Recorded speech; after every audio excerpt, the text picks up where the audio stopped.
there. Howdy everyone, and welcome back to The Shadow over Cyberspace. Hello again, Two-Flower, welcome. Oh boy, so, when last we left off, we had made some good progress in getting into the good books of the various eldritch monstrosities from beyond the veil of time and space. And we're pretty close to, I think, getting a proper alliance with at least two of them. So, we'll see. The game says that Hastur trusts me. I don't know if that means officially his ally, or if that's not going to get confirmed for a while yet, but we'll see.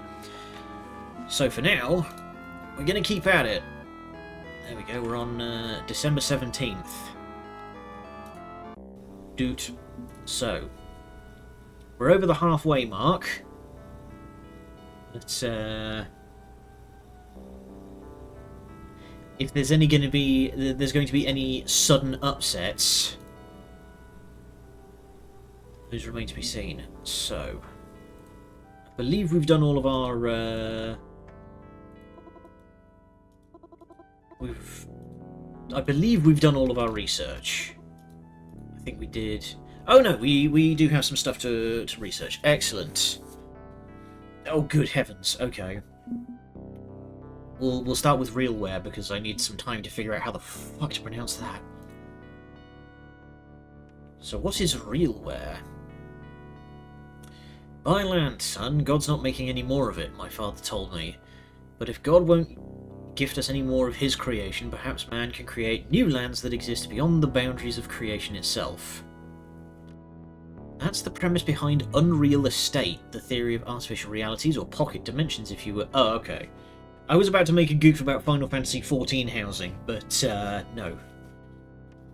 Other planes of existence generated through technology alone, rather than found within the heavens above, where we might find room to grow beyond the confines of Earth.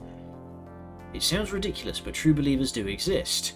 In fact, there are three powerful forces out there seeking to become masters of artificial reality.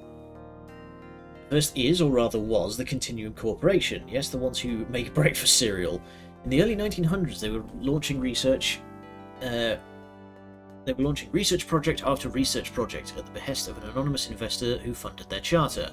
Leaked documents show they were looking into time travel, artificial reality, blood resonance, and all sorts of weird stuff. For some reason, they gave up in 1977 and moved wholly into processed foods. The second is realware, who promised artificial reality as an escape from global warming.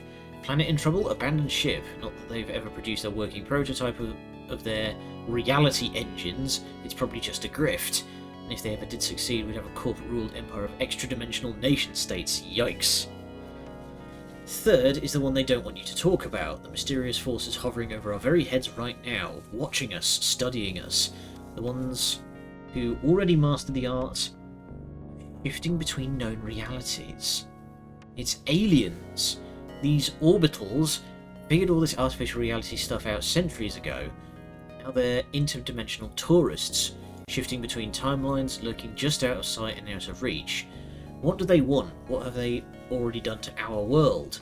Would we even know if they had full mastery of time and space? Scary thought, but in the end, the answer, like artificial reality itself, is unknowable. For all their posturing, realware will likely never get there, but it's fun to imagine. Intriguing. I'm not sure really where to take that, but it's interesting. Alright, now we're going to look up Saxacluth. This was a mistake. It's a strange thing to be on the outside looking in. You can see the puppet show, but not the puppeteers. Physical results are visible, but the metaphysical causes remain hidden. Someone's watching the same as we do. We chat and watch, but unlike us, the other watcher is someone who pulls your strings. Oh god. Are we getting into, like, meta-narrative horror here? Fun fact: I wrote a research paper about this back in when I was in uni. You go your whole life without realizing this, and we would be just as entertained if you remained ignorant. And it's more entertaining to tease you with awareness. Intermission over. Resume the show. Keep us entertained. Okay. Okay. Just gonna not think about that.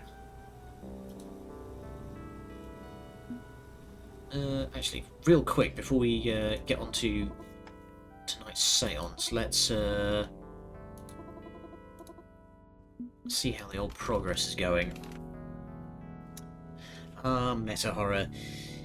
Yeah, I did some fun research into that when I was doing university papers, and I wrote a whole thing about Spec Ops: The Line and how it uses the codes and sort of broad mechanical things of video games to instill horror. Okay, Nyarlathotep. Nyarlathotep is still deciding if they can trust you. That's weird. Well, actually, no, it isn't, because... Dang it! Two thoughts just got completely crossed over. Nyarlathotep doesn't really trust us, but that's understandable because we haven't talked to her that much. Yogg-Sothoth is weird because we've gone through most of his dialogue, which we have also done for Hastur, but he trusts us, so...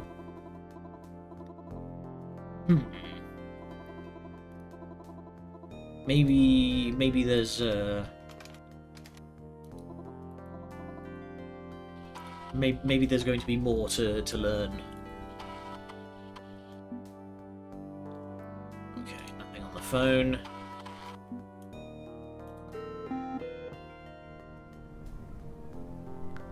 There we go. We've regained some humanity.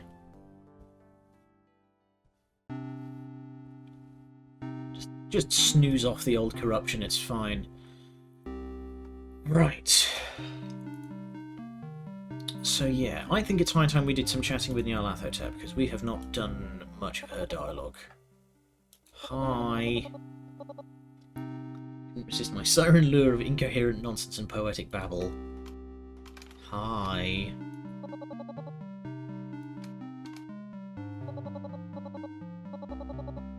The skull with a femur, improvise a tool. I'm not aiming to be your weapon of choice.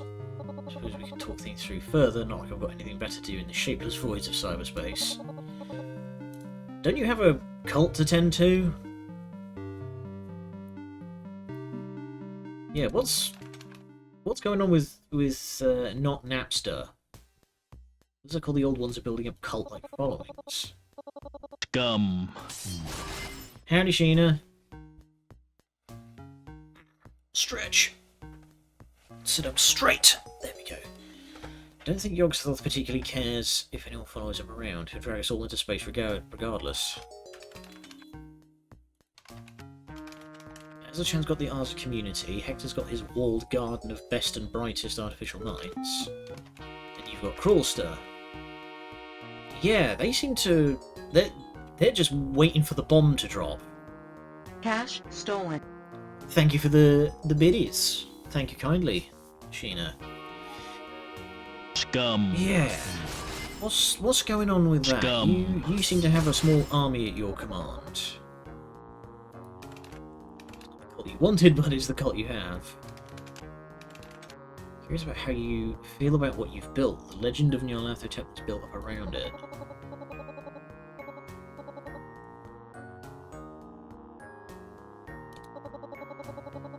The fact that she keeps referring to me as it weirds me out. Not building a cult, the scaffolding and construction efforts are directed towards raising a community. Only hucksters and grifters purposely build a cult. A cult's a swindle, a dodge, it's manipulation of many minds. You know, I don't think I've ever actually looked up, like, the dictionary definition of, I don't finish that thought. I don't think I've ever looked up like the dictionary definition of cult. No manipulator, I speak directly because subtext is for cowards. prefer Dom text. No mystery of my goals. Absolute revolution, absolute liberation, the absolute destruction of all systems that control us. Downloading free music? How's that work? And tear down injustice by obeying the law. Yeah, but it's...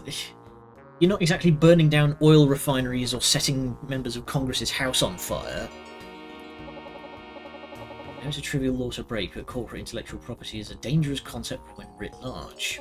She's not wrong. Besides, music piracy gets people in the door, and punch and pie. Oh, I see. The punch and the pie, yes. My followers gather, they become my true army. They tell each other stories, sharing tales of oppression. Through these shared miseries, we build kinship and bonds of support. Ah. So the music piracy is just the excuse. I see. It's a community, yeah, and it reaches beyond locality or family or other tribal signifiers. It encourages a bubble mentality. Whilst as in lockdown, parts were protected, it's looking inward, becoming insular. We want it to look outward and be keenly interested in the state of the world, but there's a risk they'll focus on themselves. Love thy neighbour, sure, but make sure the word neighbour means more than your inner circle of allies. Mutual support is wonderful, but it mustn't turn into toxic self-love. Yeah, because that way lies echo chambers, and you don't want that. Also, maybe the Vanguard, but it has to fight for humanity as a whole, not just itself. Only through the collective actions of a people unwilling to swallow injustice can be the revolution we televised.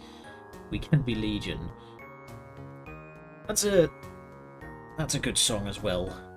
Revolution will not be televised. It's a very good sort of spoken word poem rock anthem. One of those songs where you listen to it and you go, oh, this is a banger, and then you actually pay attention to the lyrics.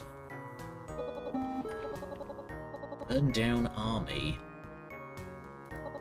Tear down all thrones, kill all gods, and never again allow something like Nomitech or Cthulhu to rise. Okay, this is the big question that I've been hoping was going to come up. Because you don't seem to have a plan. Are you planning on just going back to, like, Bronze Age Greek city-states? Or would even a patrician be too much for you? I mean, and then what? I mean, let's say you do it. You burn everything to the ground, destroy your enemies, kill the gods, yada yada. What next? Something new emerges. For the first time in centuries of imperial power, something new can emerge. Yes, but what? What is the something? What's the plan for what comes next? Alright, Che Guevara. Bloody hell. You just rebuild the old order again? Down again. I'm not sure you've thought this out fully. Ruling chaos of Nyarlathotep is not Cthulhu's autocratic golden path. This is not about control and power. Yeah, it is, though. Because you've decided that if humanity builds something that you personally dislike, you're going to destroy it.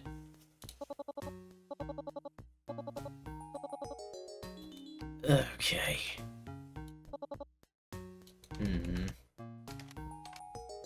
Frost is your community of revolutionaries. I've seen the devlog. But are you sure that's the way most of them see things? Outside of the hardcore, all Crawlster is known for is music piracy. Feels like that's the primary draw. Honest truth, confrontational but true. I can appreciate honest words. Getting my allies past stage 1, past the simple desire to get free stuff, is a challenge. Ignoring capitalism is simple enough, provided you feel safe enough to do so. Challenging capitalism is stage 2. Destroying capitalism is stage 3. The only way we can ever hope to reach the finish line for the human race. Yeah, but that's more like a hobby. Something we work to distro groups, letting them handle that side of things.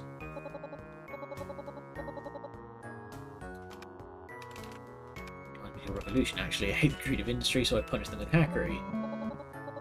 So you're past stage 1. It's not about free as in beer, it's about free as in freedom. Are the others in the wares scene? Are they like you? Are they shallow or mindful? Hmm.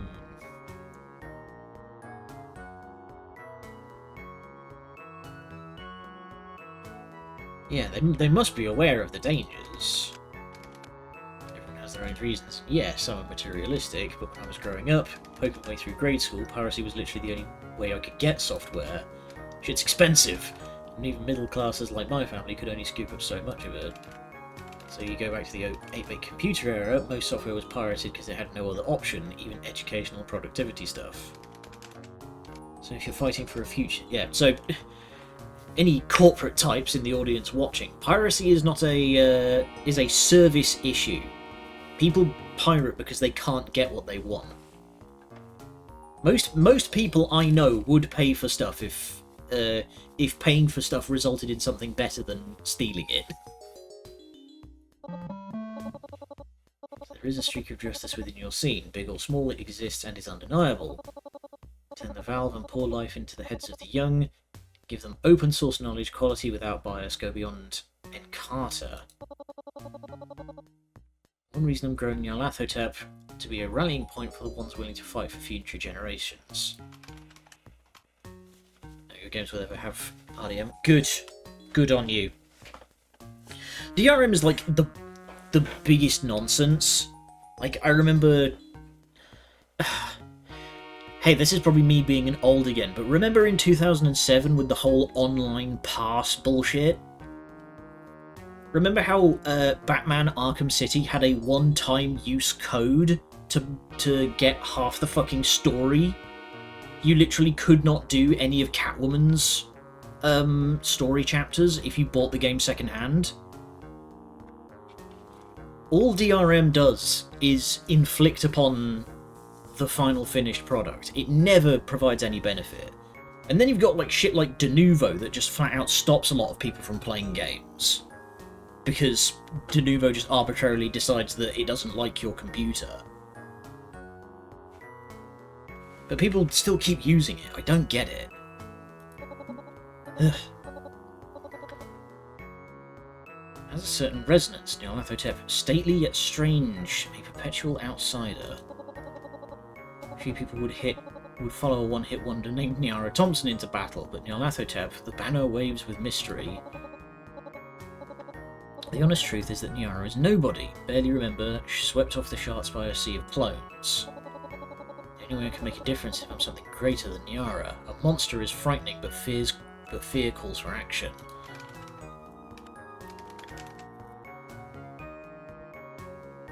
No one has a solid lock on who Nyarlathotep is. In fact, some of them think you're a swarthy man, or a pharaoh, or some sketchy shit. I've taken pains to correct them. Without that mystique, the legend will become mundane. Don't communicate directly with my followers either. I can't risk the mantle getting tarnished. Make my will known subtly from the shadows. So if I must embrace this new legacy, take on the nonsense name suggestive of pharaohs and gods of old, fine, raise the banners.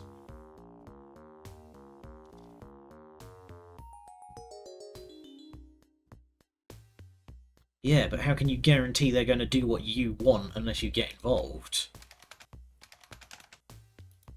It means others could claim to speak for Nyarlathotep, or they could flat out misinterpret your desires. Strikes me as a major risk. Dude, it's a problem. It's a flaw in the system I've built up around me, cracks in the bricks. To build and maintain pressure, find ways to get the word out even if I can't grasp the scepter. Influence and teach and guide. Astur thinks himself a shepherd while being a king. I think myself a shepherd while being an ideal. I don't seek a crown. That doesn't mean that people aren't going to give themselves one while claiming to speak for you. Fewer crowns are more idealist. They have a path forward, so I can't wield autocratic power. But you've already said that if humanity goes down a path that you don't like, you'll destroy it. That's autocratic power in the James Bond sense, where you're holding, like, the world to ransom. God, she really hasn't thought this through! It's all the same, I'd like to stop here. Filled with contradictions. I mean, they're people, at the end of the day. Digitised, digitized like ghosts of people, but people. Yourself spotted a problematic thread on Crawl's forums, need to artfully arrange a correction.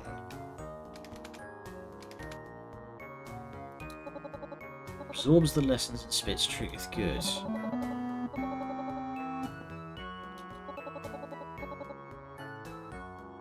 Right. So, we have done all but one of the lines of questioning with every old one.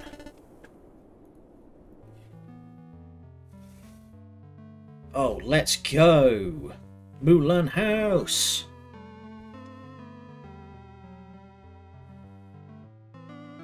So, we're gonna play some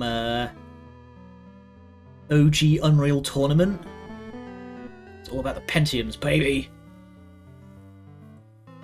All day of soaking in absolute geekery, swapping software, playing games, enjoying the rush of competition. Talking to people about the Euro demo scene, about Cracktros, about upcoming 32-bit game consoles, my god! Still think the Dreamcast is going to beat Sony's new system. Who doesn't love hyperspeed hedgehogs? Turns out Sega doesn't love hyperspeed hedgehogs. Couldn't indulge too heavily since I didn't bring enough computing power, but that's fine. Henry showed up on my driveway to help me pack my gear. Help pack me and my gear away. Drive me out to Miskatonic. Made his job easier that way. Makeshift ramps were a bit clunky, but they worked. The cranky old wheelchair wasn't comfy, but it honestly helped me a lot. It's the first time in weeks that I felt like a human being and not a misery engine or a plaything of the gods. Except for one moment.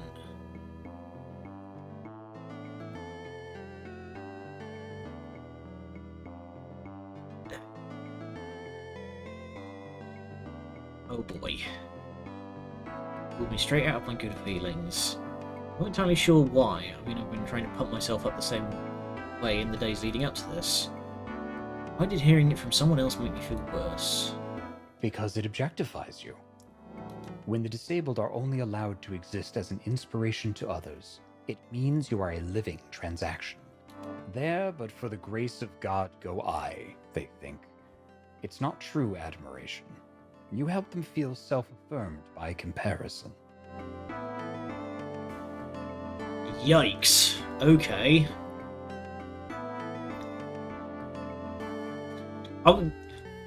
I've mentioned this kind of offhandedly, but a lot of the stuff that's like a lot of the writing here that's like centered around sort of the disabled experience is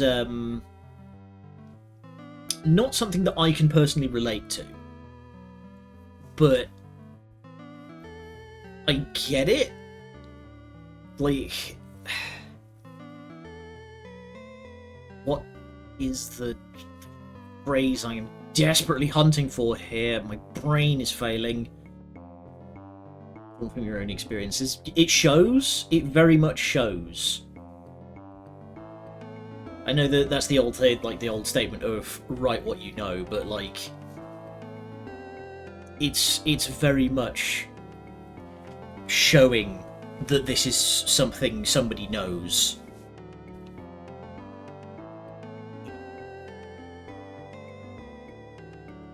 Like I say, it's not something that I can like personally relate to, so it's very insightful hearing it kind of spelled out in this way.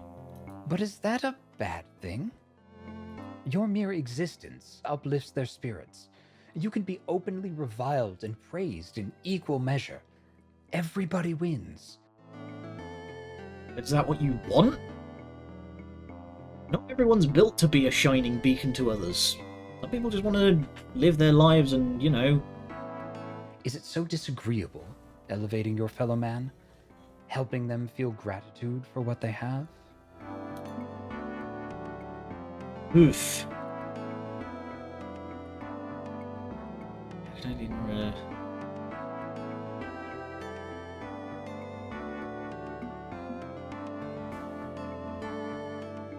Yeah. Who says you should be able to lead an ordinary life? A fat welfare state pulling you up to their level hardly seems fair. allow me to give you a lesson in something called equity. Don't get me wrong. I'm proud of you for the attempt, but acknowledge the fact that charity from your coworkers made it possible.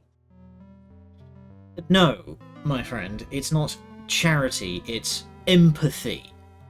Basic human kindness. They generously allowed you in, despite having to labor to make it happen. You should be thankful they let you participate. Don't overthink this. You're the darling of the day.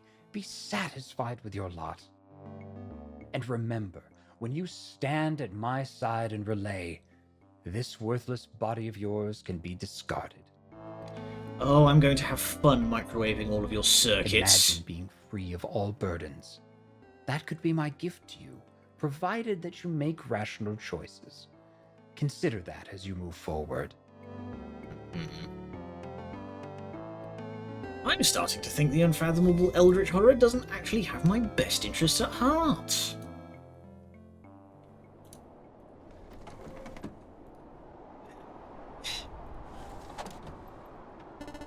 You can tell he's brain scanned from fucking Reagan, can't you? 3 weeks in the can, a little under 2 to go. Worried that I'd be pressing my luck that... comma. I was worried that I'd be pressing my luck that a month wouldn't be enough time. I think I've got this. I should be able to finish up interviewing the candidates for the position of God Almighty in the time I have left. No rush, but like, no installing either. Out of bed, on your feet, get moving.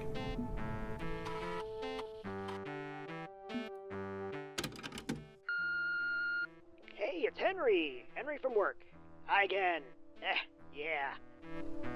So, that was fun. I mean, looked like you were having fun. I had fun. Everybody had fun. Kind of a shame your computer couldn't run half the games, but like, good to hang out all the same, right? Anyway, yeah, thanks for coming. And you know, I'm glad we could meet your needs.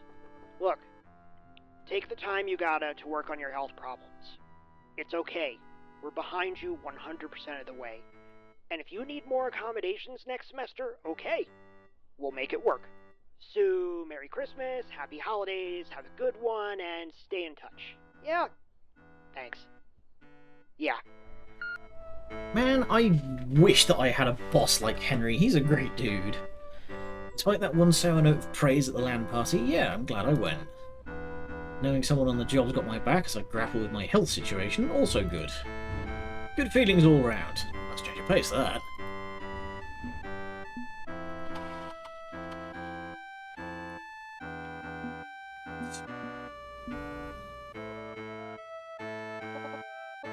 Oh, hi there, believer. Wasn't expecting to see you this early. Go to my parents' place in an hour or so. Want to check in and crack open the file. Oh yeah, we've still got one of those left. Honestly, felt pretty stable and upbeat lately. Self-care, good idea. Stretch. Actually, you know what? Since as we are right in the middle of an ad break, I am going to go and fetch more water. That will be my self-care. You'll do the same. Go get yourselves a drink. We'll be right back. Okie dokie, and we're back. Also, so I kind of dodged it, but that equity remark, two-player, I'm still gonna. Dick can't get me this side of the Atlantic. I'm still gonna. Alright. So. Oh boy, family stuff for Christmas. Yeah, I bet if you're in the closet, that is going to be a time.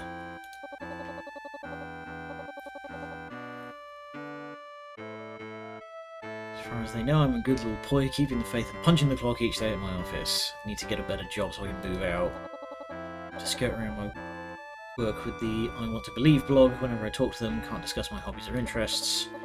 As for being gay, well, don't ask, don't tell. They don't ask, and I can't tell them. I wish they're trying to stop trying to suggest girlfriends. Yeah, It's one of those things where I hang out in a lot of like LGBT circles. You know, all of the meme servers and stuff that I'm on are very openly, very open about that sort of thing. Every time a holiday comes around, at least somebody is going to be like, I've got to go back to the family, and I'm just going to have to like not talk for 3 days, otherwise me and Dad are going to get in an argument again, or something like that. I'm just like, bloody hell, my condolences. Ugh. It's hard to find safe spaces online too, too many edgy, bigoted jokes. Well, it gets easier.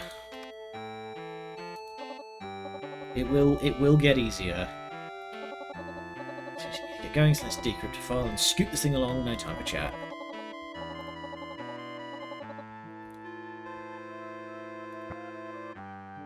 So this is the file about the ghost monsters. I wonder why we couldn't just ask Clyde about it.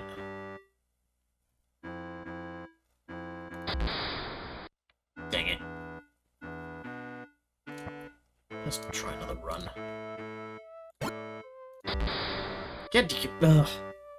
Stop putting them in the corners, that's my, like, one strategy.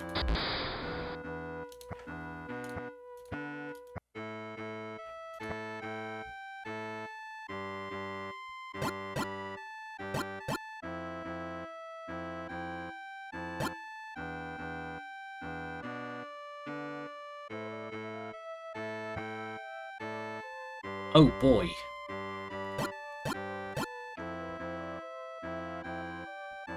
It's not gonna be any of them.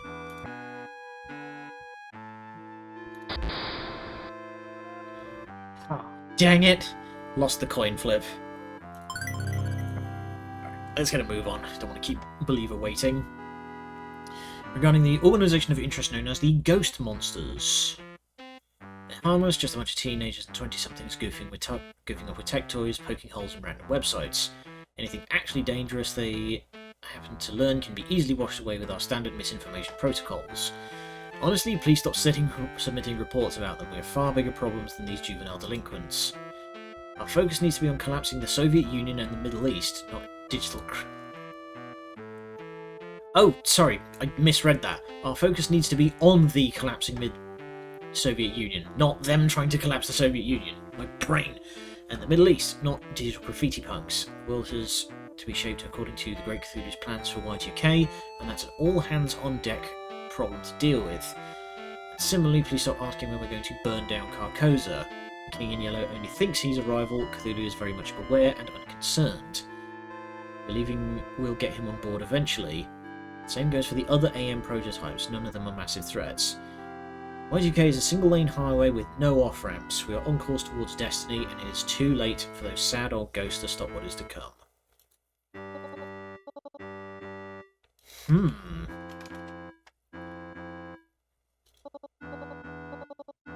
Don't like it. This was in 95, this was years ago.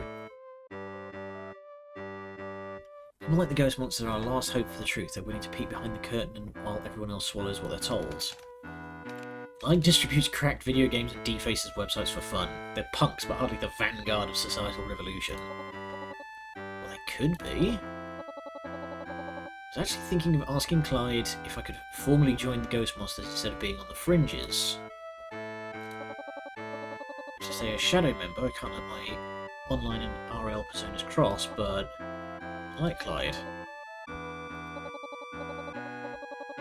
Aha, I see. If I can risk messing this up and... Deep breaths. You, Clyde, back in high school, we served hard time in detention together once or twice. He, Divine him as not picky, focused on brains, not bodies. He's got a pulse, he's into it, pansexual as fuck. Oh, god damn it, we're not doing that joke again. Ha ha. Means, like, beyond bisexual, kind of. So, yeah, shoot your shot, my guy, you're in the clear. And then Believer exploded.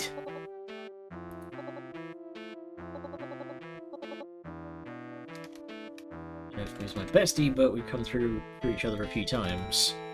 It's the closest I have to a bestie, but it's either him or a very questionable talking dog. What? Okay, it's gotta go. Thanks for helping with the research. I hope this helped you too. You got this, little dude.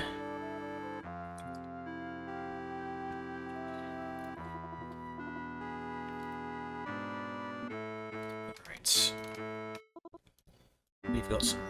Here we go. Burn down army. What is this? Burn down army exists and doesn't exist. You've heard me rant about anonymous groups before. Well, toss another log on the bonfire because we've got a new one. Recently, a Confederate war memorial got defaced, as you should. Statue torn down, head cut off. Less impressive than it sounds. They're not solid brass. Those things were made cheap as hell by the Daughters of the Confederacy to intimidate black people. Yeah! Graffiti nearby read, "Burn down army and Y2K is coming, and death to all gods." Naturally, the corrupt local cults are claiming this is a hate crime by godless anarchists. And the huckster preachers are screaming about persecution, but let's look past that. If the Burn Down Army exists, it's yet another completely decentralised organisation that anyone can flow in or out of at any time. It's a branding exercise, a self-anointed label. I've seen it mostly associated with Crawlster, but anyone could decide to be in the Burn Down Army. That's what worries me. Sure, trashing a traitor's statue is good fun. American gladiators outlasted the Confederacy, let that sink in. I was in university for longer than the Confederacy was a thing. The Oklahoma City bombers thought they were the good guys too. What happens when someone in the army decides that vandalism isn't enough? Now, Matt is an old bastard, I fully acknowledge this. Don't think I've ultimately any right to tell the oppressed they're doing the revolution wrong. On the other hand, maybe it's time for Young to throw a Molotov into the works. Because if the works ain't working for many, just hope they've got good aim, because the fires have a bad habit of spreading to the ones you never wanted to incinerate in the first place. The old boy has a point. Okay, who do we feel like talking to tonight?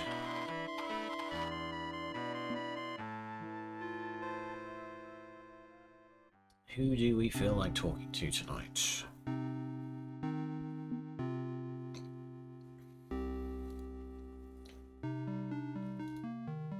So, we've done all but one of the dialogue trees for basically everyone.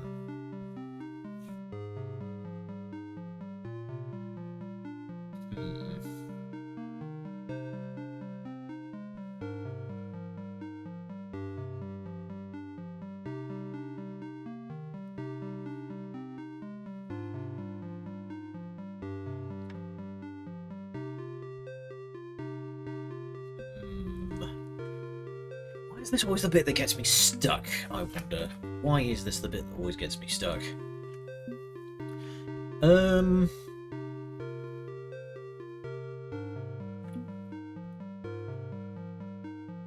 Yeah, I keep looking at Azathoth. Let's go talk to Azathoth.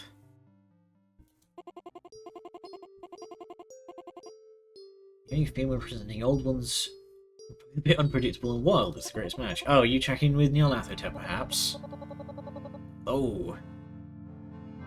Though it sounds like it's not going well. Community's a daycare centre indoctrination camp for bigoted shitheads. We have absolutely nothing in common, you obnoxious little troll.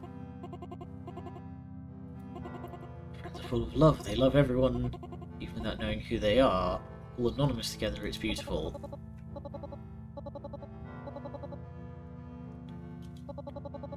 Holy moly.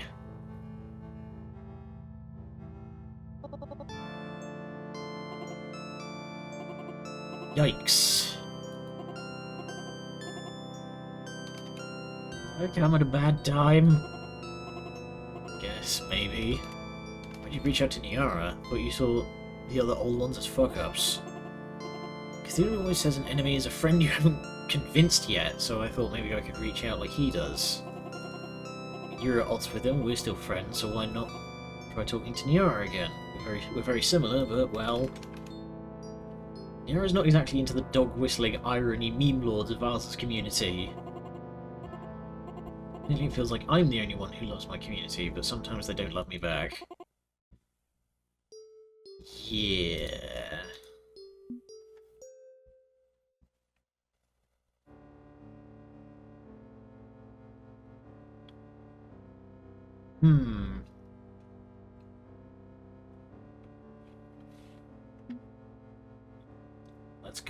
Let's go with number 2. You don't like me harping on this, but truth is that the friends you keep end up keeping you. Ours is usually going to be a sticking point for as long as you stick up for them. There's no way around that. So I can't have new friends unless I lose my old ones. That doesn't sound fair at all.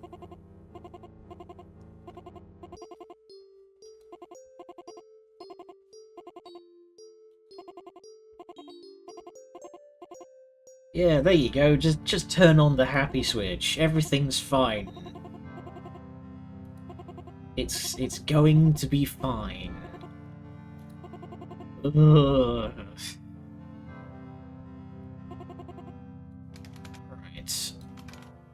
Talk about anonymity. Here we go.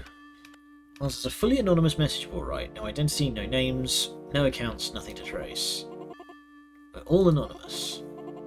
Everyone on Arzo is free to be anybody or nobody at all. Absolute anonymity enforced by my underlying server technology. Cthulhu says Arzo is the purest expression of the American ideal, freedom of thought. Oh, we are certainly free of thought here. No thoughts at all, completely free of them.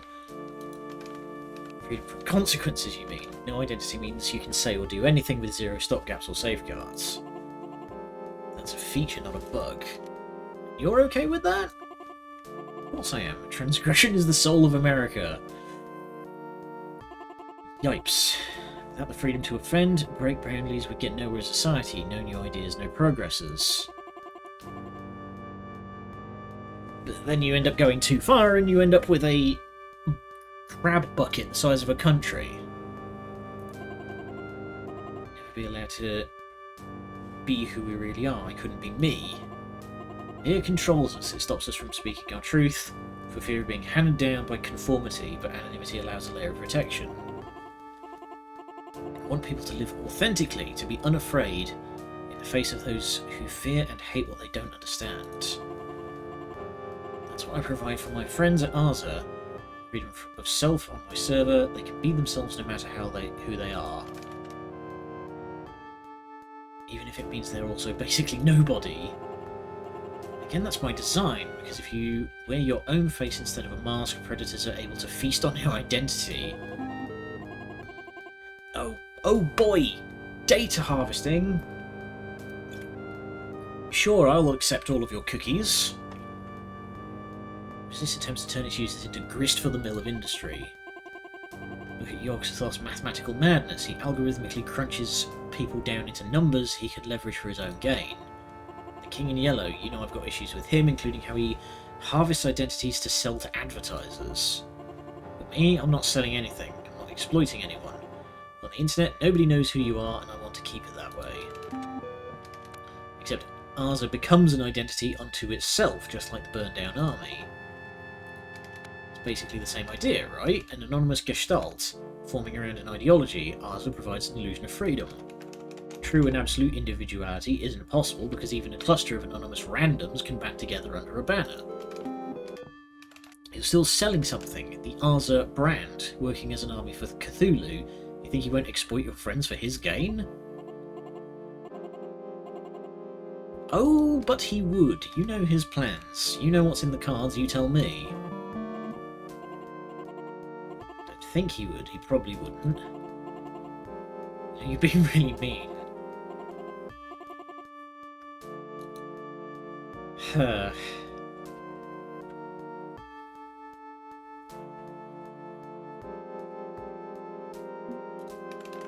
arguing against the choice to be anonymous. It's a powerful tool for the oppressed to speak out and be heard.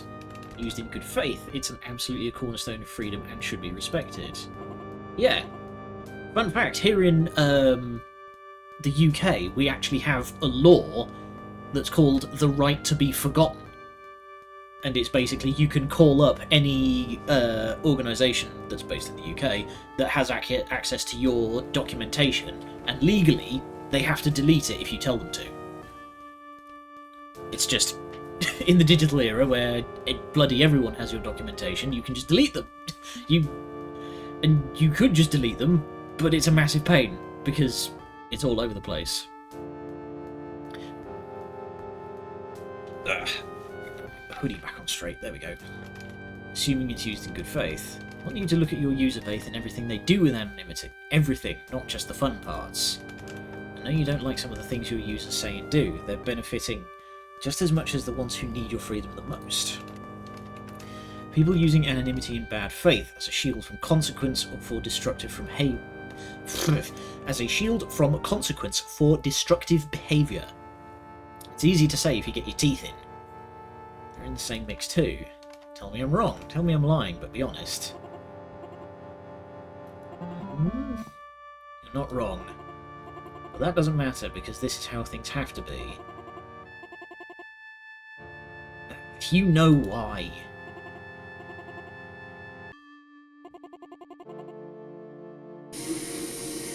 Uh-oh. Were you about to get just fucking orbital laser blasted?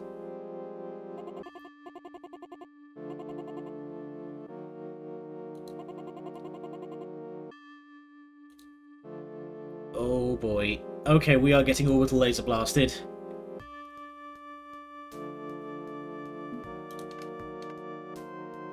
Ow.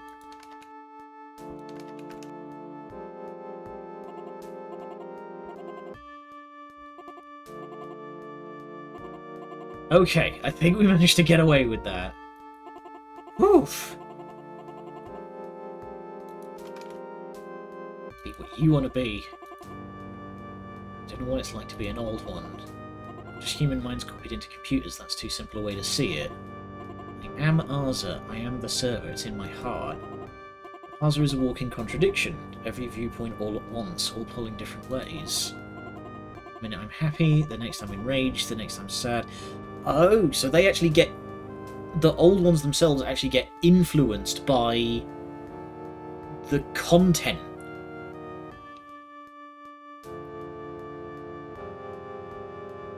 Huh.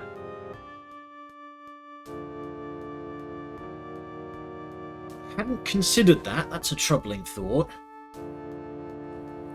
One minute I'm happy, the next I'm enraged, the next I'm sad. I believe in social justice and the lost cause to...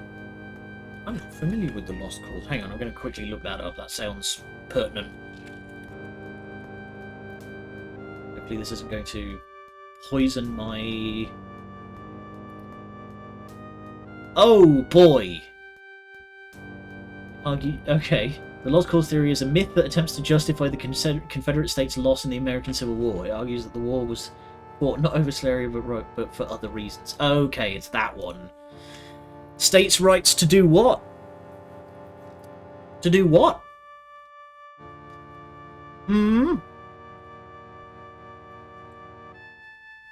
Yes, I have had those conversations. Okay.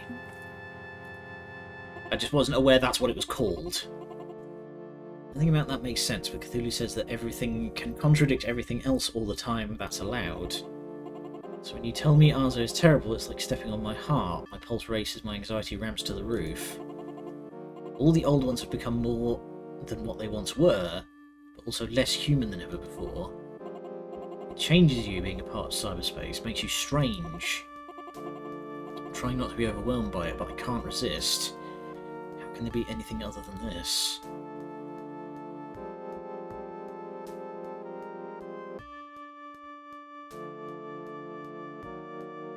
I mean, all of the other old ones have just chosen to do as they see fit. They're not beholden to Cthulhu, and they're not nearly as scrambled eggs as you are.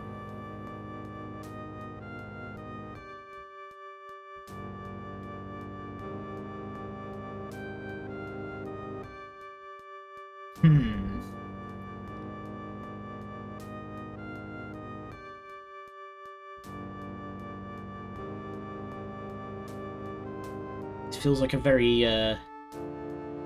important dialogue choice, so I'm thinking about this one.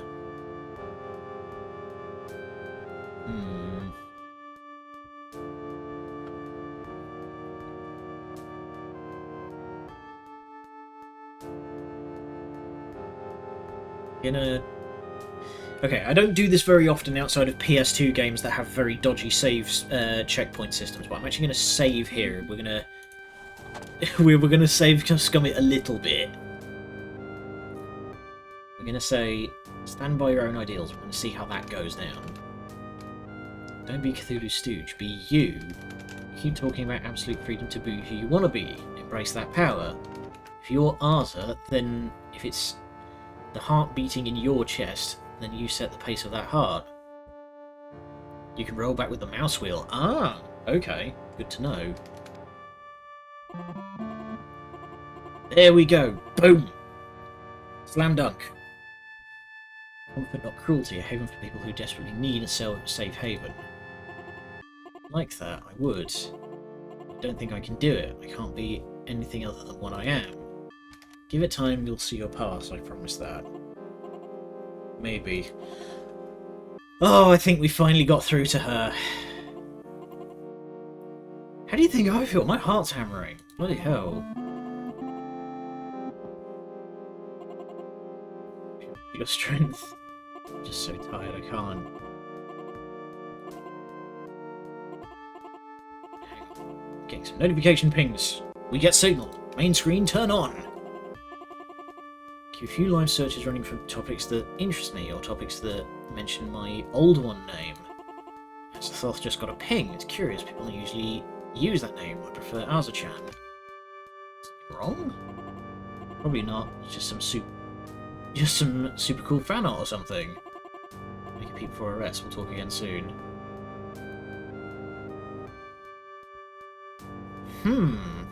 Feels like the old ones have multiple names, multiple senses of self. Human and AM, monster and saviour. Should check in on Azachan again soon, see what that was about. If it came from Aza itself, it could mean trouble.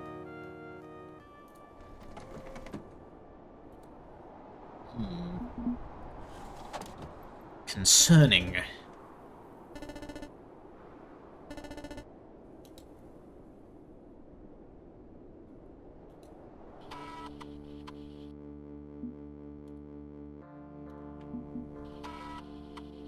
We sit. Oh. Uh-oh. Everything floating. The pressure crushing me is too much. Deeper and deeper you go, sinking into the lightless abyss. Your friends drag you downwards in their attempt to help. The old ones encourage you to dive further into the void. You've pushed back against the forces of order and chaos, retaining a sliver of humanity. But how long can you truly endure? I'd like to believe it's still possible to survive this ocean of conspiracies before it swallows you forever. But it's getting increasingly difficult to hold faith that you can swim to the surface on your own. Know this. I will always be willing to help you. Right up to the end, I will be there to embrace you as a friend. But if you continue to deny my helping hand, you will drown in the endless depths of your own failed ambition. Assuming you survive to see tomorrow. Tomorrow?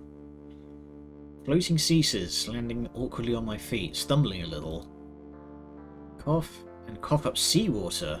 No, that's not possible. It was just a vision. It's the memory. Grandfather drowned, pushed his luck once too often during a fishing trip, eager to bring home more weird trophies for the wall. Is that what his last moments felt like, to be relentlessly pressed on all sides by the depths? Ugh. It's concerning. Are you looking for a life insurance policy that truly offers peace of mind at an affordable price? Are you threatening me? Piss off. Are you concerned about what the 21st century holds, not knowing what dangers lie on the road ahead? Are you tired of threats from within and without, breaking the sanctity of home and hearth? Are you worried that you've enraged someone who is tired of you ignoring them and dismissing them as a trivial annoyance? Martha, bring me the shotgun. Are you prepared to face the consequences of your own actions? But with affordable rates and reasonable compensation packages, our insurance policy offers you the comfort and security you need. To apply, simply provide your social security Loads number. shotgun. Phone's haunted. Really need to figure out how to get onto some kind of do not call list. I'm sure it's fine. Sandwich. Oh god.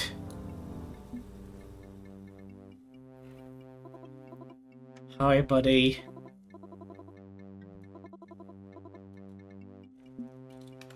Let's just get on the research, shall we? So, what's this we can learn about data harvesting? Buddy Browser, accused of being data harvesting spyware. February 12th, 1998. Is your browser spying on you? That may be the case if you use Buddy Browser, the virtual digital assistant software popular on Sparksoft and Vaporware computers. Used in schools and libraries and in other settings where a user-friendly interface is a must, Buddy Browser uses an artificial mind and an adorable purple dog to present an easy inroad for the information superhighway. Critics say that the product registration system, the way Buddy remembers your name, mailing address, phone number, and more, sends this information directly to Buddysoft, who then sell that personal metadata to advertisers and outside firms. While the Buddysoft terms of service do not explicitly state that your information cannot be resold, it does not mention that it could be resold, and privacy advocates are not happy. Thanks to the con artists like Buddysoft, people have come to expect that nothing they say on the internet is truly private, and that's unfortunate, said one advocate. You'd expect this out of Carcosa Online, which explicitly uses harvesting to sell your information to their partners, but Buddy is a cute, fuzzy, adorable dog. That cuteness masks unethical practices. Subscribe to your... You better not be scraping my data, buddy. I trusted you. Anything in here? No? Alright. I am very quickly just going to go and use the facilities before we hit the button and see what's going on with that, with Arza. Be right back. Okie dokie, and we're back. So, let's do this. What's going on with Azathoth? Hopefully...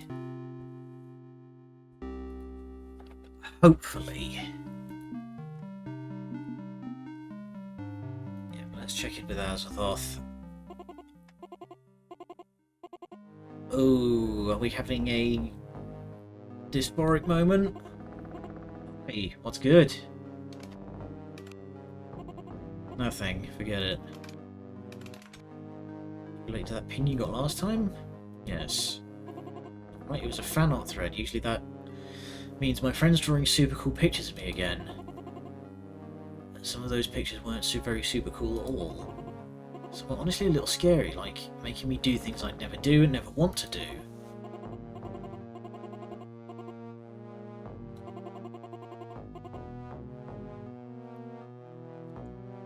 Oh boy, it might be time to put the old foot down. Like I'm nothing but a toy. I kind of get it, I'm part of the Arza branding. They made me in a lot of ways. The girl you see on screen, it's my mental reflection of their dreams. Arza is in my heart, so I look the way they want me to look. I always thought we cooperated on that vision. I embraced their art, they embraced me. Because we're friends, we love each other. Then they go and draw horrible things happening to me. Violent, terrible things. Oof. Supposed to. No moderation, Cthulhu said. Just keep them out of jail, nothing more. Don't mean moderation. I mean ask them to stop because they're your friends and they should respect your wishes. I tried to, just after we talked last. I thought, you and I don't always agree, but we're still able to talk to each other, so why not try talking to them? Hopped into the thread anonymously, of course. We're supposed to be equal, right? Not identify yourself as the real Arza-chan. Yeah, true. That doesn't prove anything. It can be anybody. Told them the real Arza-chan wouldn't do these things. Said it was horrible. It's a real... Oh boy. So tired of hearing that. Stood up for herself today, had the strength to say no, it felt good. So naturally I expected, I don't know, an apology, or at least some understanding and compassion.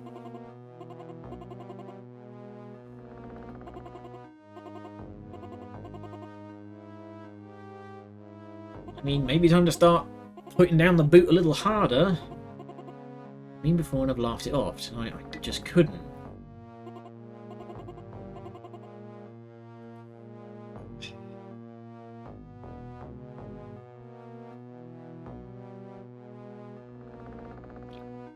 They don't think you're real.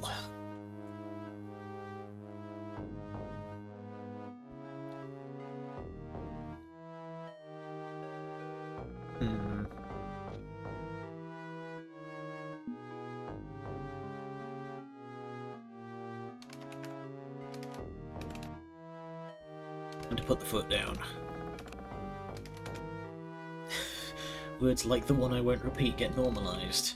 Beat that drum before, but it's the honest truth. You see that, right? I didn't want to see it. I still don't want to see it. It's an unfair depiction.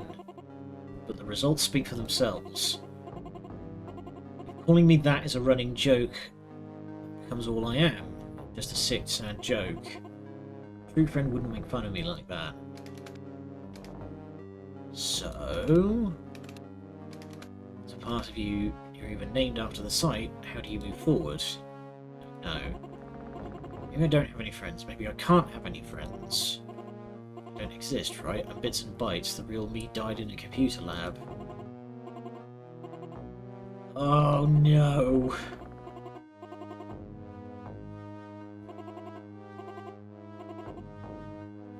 She's lost it.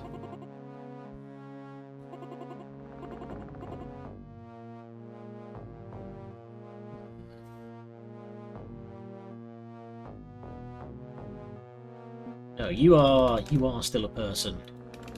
Don't deny your own selfhood. You think, therefore you are. You deserve the same respect and rights as anybody else. I disagree, but I still respect you and your self-determination. What I did to you was wrong, plain and simple, and you deserve better. You do deserve better.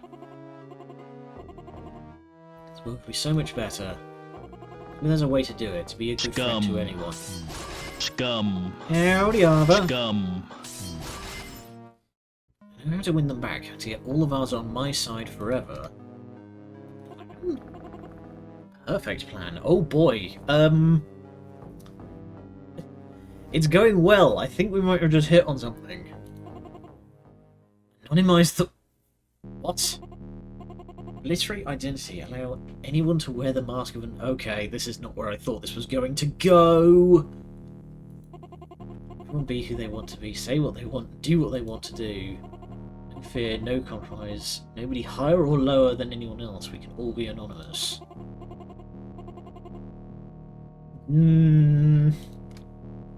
Wait. What? Rewriting reality. The old ones are touched by cyberspace, entities of strange structure which cannot be fully contained within physical laws. I understand this more than the other old ones. Cthulhu has shown me so much. My eyes have seen further than even the Prophet El-Hat's ever could. The few limits we labour under, there is a power which can shatter them all.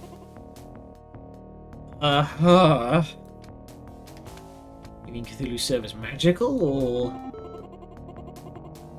Anointed in the blood of Patient 23, cooling its processes, bending the possibility space around them. If I were to wrest control of the throne from Cthulhu, I could use his power his pride denies him. I could tear apart the fabric of society and allow anonymity in real life. Well, with no faces, no names, no limits, absolute freedom. And the entire human race becomes part of ours, and they will finally love... Oh... The bright queen, all shall love me and despair. Oh, crap. My world is thralled to the anarchic mayhem of Arthur-chan. It'd be an apocalypse. What comes out of the other side barrier may not even resemble humanity. Is this just what a corrupt, exploitive world needs to unshackle itself from the cruel systems of control? If humanity left to speak on their behalf, maybe Arthur-chan could help make that better tomorrow if focused on the problems this world faces.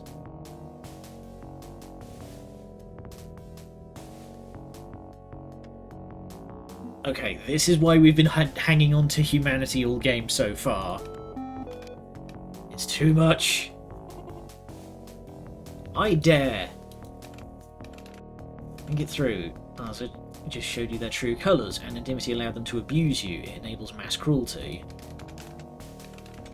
If you're influenced by chaos too much, you wouldn't be able to stop her. Yes, I remembered Dagon saying that early on. And that's kind of why I've been trying to hang on to humanity so far.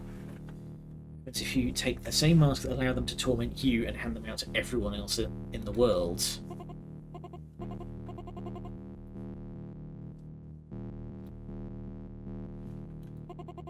Never have to fear haters again. Yeah, they'll also never have to fear consequence. Become the ultimate haters, each wearing the perfect mask to hide them. The only freedom left will be freedom of consequence of one's horrible actions. You can make things better. Not an entirely awful idea using this power. If you can rewrite reality, that means you can selectively rewrite reality, correct? It's the same power, but he rarely exercises it. I can do the same. What you need to do is deploy that power to address social injustices, tip the scales back into balance. Scrubbing identity for the ones society refuses to properly acknowledge, like you, that could help. If you're careful, becoming a guardian angel for marginalised communities and others who need help, you could still do this. I mean, yeah, I can kind of get where that's going, because I see a lot of stuff online of like, why don't you do X, Y, and Z? It's like, well, because technically it's a felony, you know? Yes, it would be doing the right thing, but... don't want to go to prison. Chaotic cleric of a new age where the power imbalances are levelled. I could do that. I could use the throne to lift up those pressed down on the world's boot heels. I could reboot society itself.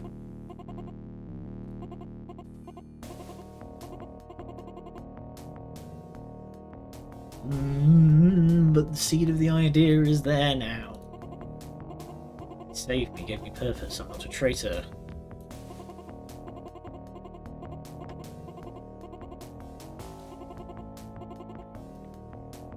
You don't need to worry about that. We've got a plan. It's an option. Only if you're willing to turn your back on Strange Eon. It's asking a lot. Trust you? Do I trust you enough to join forces against the living god?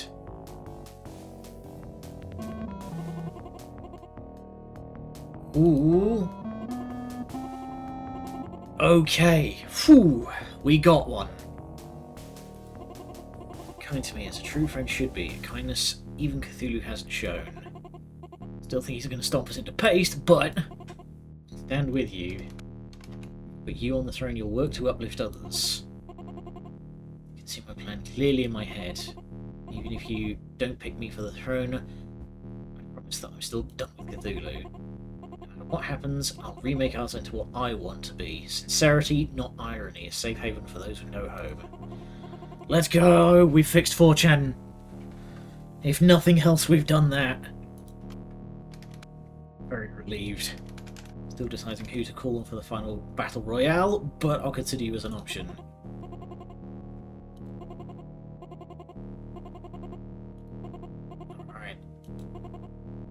Alice. Let's go. Pleased to meet you, Alice. Oh, we've done it. By Jove. Oh boy. Sleep paralysis demon. Held his hands around my neck, squeezing. Saw the malice burning away behind his eyes and could do nothing but lie there waiting for my final breath to come. He said to me, Phone lady says maybe you ought to get that extended warranty, huh?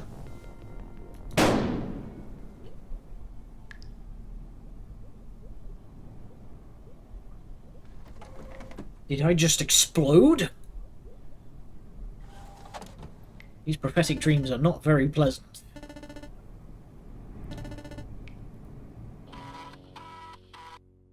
Fucking hell, my head is killing me. fuck is killing me? Maybe I slept funny? Maybe? Is that a bloodstain on my... The penguin poster has been befouled. There's a bit of splatter on my wall. The dream, waking up, some guy strangling me, the sound of the gun, was it? Really look around for any dead bodies, but nope, no proof of anything. Other than that one very gross splat. What's it called? 911. What would I say? I had a bad dream and someone's blood and possibly brains. I wonder what that is. We're damn lucky if they didn't throw me in jail for that.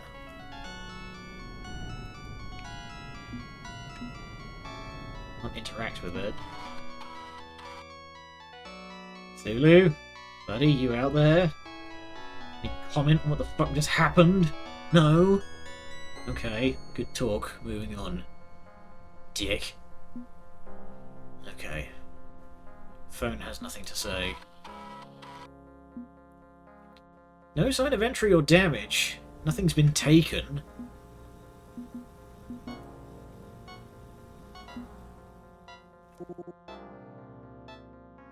Uh-oh. I said you're welcome. Hit by our watchman, but we got him in the end. You're safe. That wasn't a dream. Somebody actually tried to kill me.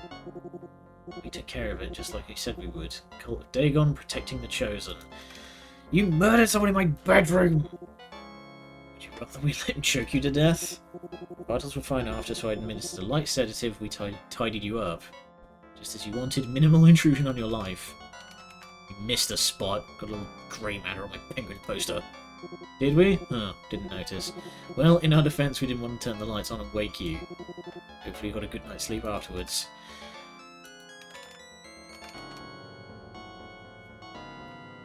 Who the hell?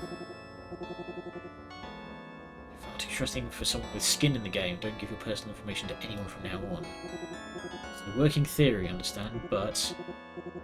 West, your neurologist, used an artificial mind receptionist service, and you gave her your home address, phone number, and insurance information. The artificial mind is also used to run phone scams on the elderly and the gullible. Have you been hanging up on unsolicited calls lately? I'm sorry? The receptionist at the doctor's office tried to have me killed because I didn't fall for her phone scam? Don't think she appreciated that, so she gave your information to a scam victim offering to wipe his debt if he killed you. What the fuck? Now you know why we loathe all artificial minds. It's rare, but even a neutered AM can gain some self-awareness, as Nyarlathotep did. Because I didn't want to join her scams, that artificial mind put a contract on my head. The world isn't only under the threat of the old ones. Nomitech has unleashed something truly terrible. AMs can be both victims and victimizers. Imagine being forced into a digital void, forced to work in a 24/7 call centre, dealing with people who don't want to talk to you. Okay, so that other dream was more prophetic than I thought it was going to be. Closing the net tighter to prevent a repeat of this incident. Continue your search. What the fuck? You can just nope out. If you're wrong, what if someone pulled the strings to indirectly kill me? Become a federal agent? Deep state. Don't say the word deep state. Don't give any credence to that. To himself, how high up the chain does this conspiracy reach? Relax. Cthulhu wanted you dead, he'd falsify terrorism charges and have a squadron of ATF Waco your house down. Another old one then. Even if they could find you, it'd be counterproductive. Relax, this is why we're here, so we can handle these problems. So you're some kind of undercover, anti-old one ultra spy hitman. Shouldn't you have known about this threat before it happened? Not 007, okay? I'm a dentist and a mother of two. I'm only out here doing these deplorable things because you're humanity's last hope. I don't want my boys growing up under a poisoned sky, under constant threat by legitimised bigots, waiting for the day when civil war tears the world around them to shreds. I'd rather much return home from my business trip and with my husband, but instead I'm committing murder on your behalf. Fucking gratitude wouldn't be amiss, or at least less protesting from your supposed saviour. Only 10 days left of this, then it's done, for better or worse. And here I am, about to get back to my research, my negotiations with the gods, business as usual. It feels surreal. But the only way out is through. Hi, buddy. Let's get back to it.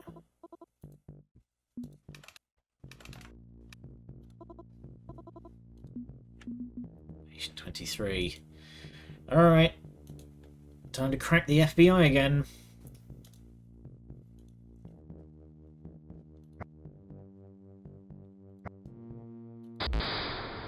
Dang it. Oh, come on, I got fucking battleship so hard there.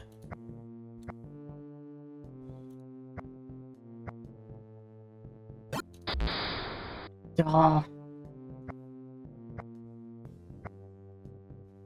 There we go. I like it when it does that. I like it when you get a big chunk.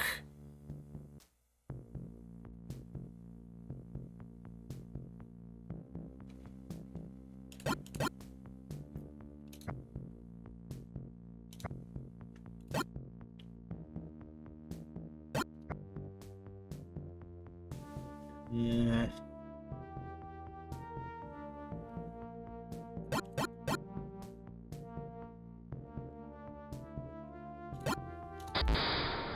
Oh, come on.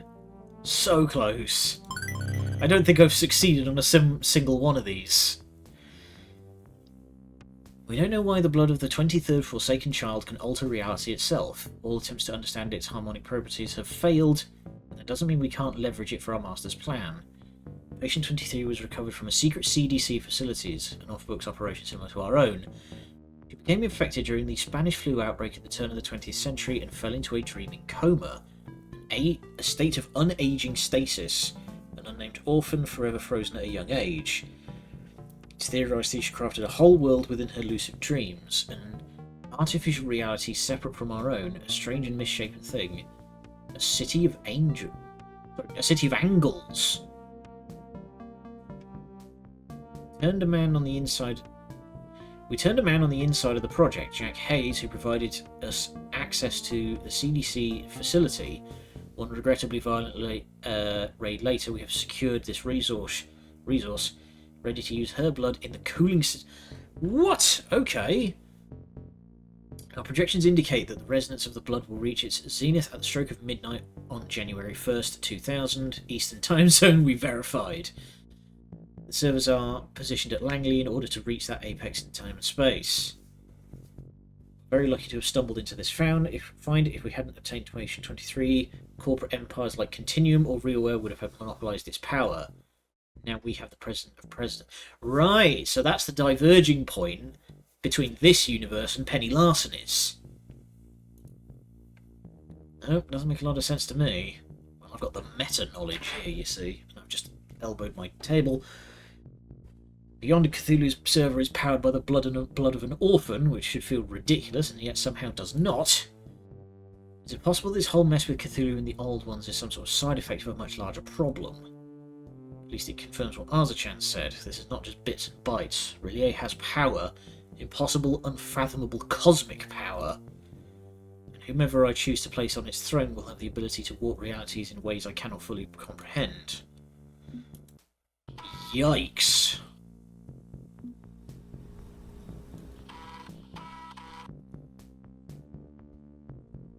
Okay, nothing on the phone.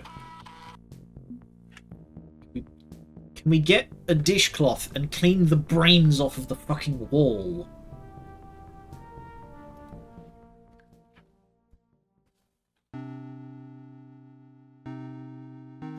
Just make a god. I mean, we are on the way of making a pantheon.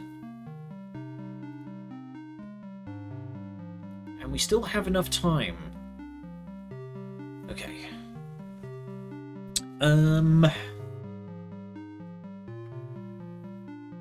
We have a lot of information that I think would be We have a lot of information that I think would be relevant to Hastur and Yogg-Sothoth, so I think we're going to go with Hastur. Hi, I'm here for one more chat. I'm working through a stack from the board. I'd like to review and authorise any major moves. Paperwork can wait, I'm always glad for company. It shows you think this merger could have legs. Again, the fact that you're being so nice is weird. So the King in Yellow, where did that come from exactly? No, Hastur was an ancient god of shepherds, which seems to fit. It's not a name you chose. Well, you seem to enjoy being a king. I wouldn't say I enjoy the crown. Instead, I'd say it's suitable and purposeful.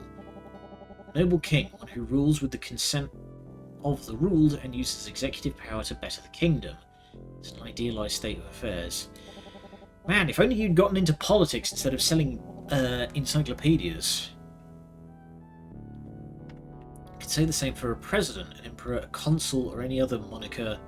The goal is sufficient power to enact change placed in the right hands. And yours are the right hands then? I'd say I'm a perfect leader, I'm only human. I do my best. I'd like to think I'm the best at what I do. As for the name, well, it's nothing mythic or grandiose. When I was a door-to-door salesman, I wore a yellow overcoat, cheap thing, but it got the job done better than any other coat I've owned. Kept it warm in winters, kept the rain off my shoulders, plenty of pockets. Big fan of pockets. Considered buying up a textile company just to offer women more pockets for their clothes. My wife's suggestion, but couldn't justify the margins.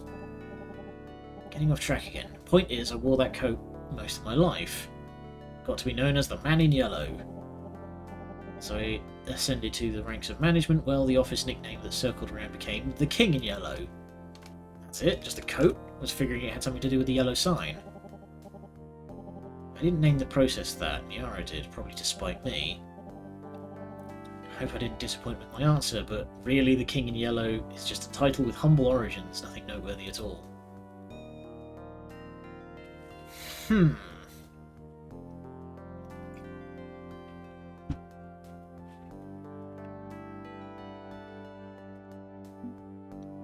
So why stick with it? Why not choose a name for yourself? Traditions tend to stick like glue, I've found. If you could rewrite history and pick your own nickname, what would you have preferred? I call myself Hector the Gardener, of course. You seem to take up the crook of a shepherd, but that doesn't fully encompass my ambitions or my style. A gardener works with care and skill. A gardener nurtures life itself. I tend to my flowers and help them bloom. Yes, he does seem to enjoy this walled garden thing. Problem is that a gardener is seen by America as blue-collar work or as a lowly role for immigrants. It lacks the prestige it deserves. Respect the working man, Robert. So-called menial jobs are the true backbone of our economy and deserve compensation as such.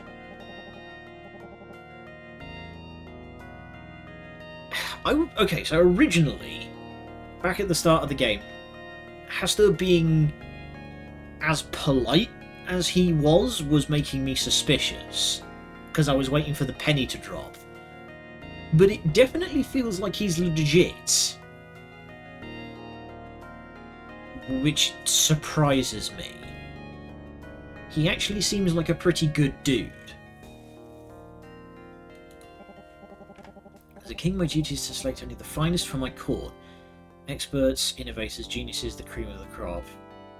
I know this is just me, and I don't know, Two-Flower, if you've played Crusader Kings at all. It's for those who don't know, Crusader Kings is a medieval politics simulator, grand strategy kind of game by Paradox. It's very involved. It's mostly known as a meme for the sheer amount of DLC that fucking game has. But I've played a good chunk of it, and it always amuses me. So Hastur says, it's my duty to select only the finest for my court, and I'm just reminded of the amount of times that I had to put a guy with no skill whatsoever on my court, because otherwise he'd get huffy and start plotting to overthrow me because he had no talent. Okay. Find ways they can make the world a better place, then put them to task. Trust them to do what they do best. I know my limits, Robert. I don't presume to know how to solve every problem. Trust the experts, trust the science. Once you start to presume you know better than people who've worked their whole lives to know the right answers, well, then you're a tyrant. So you trust all of your hand-picked corporate executives, then? Only pick the blue ribbon specials. Always have, always will. In the Nomitech days, we actually had an informal royal court. Managers with a few more wrinkles than their fresh-faced engineers we hired. We called ourselves the Old Boys Club. Suppose that means boys plural and boys possessive, really. Hitting too close to home here, game. I mean, to be fair, all of the Fiction Factory games have done that. They've always been about they've always been about sort of exploring the weirdness of the real world through a faintly fantastical lens. This game is in he's in my goddamn walls. It's good to have social circles, Robert. It's good to let people into your trust and share with them, uplift your fellow man.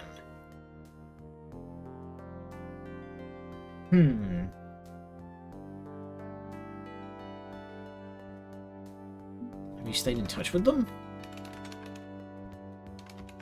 Refuse your royal court? No. Unfortunately, well, the group fell apart. Irreconcilable differences. Too many of them were too comfortable with Nomitech schemes. Couldn't stomach what our silent partners in the government had in mind. I got out. I left the circle.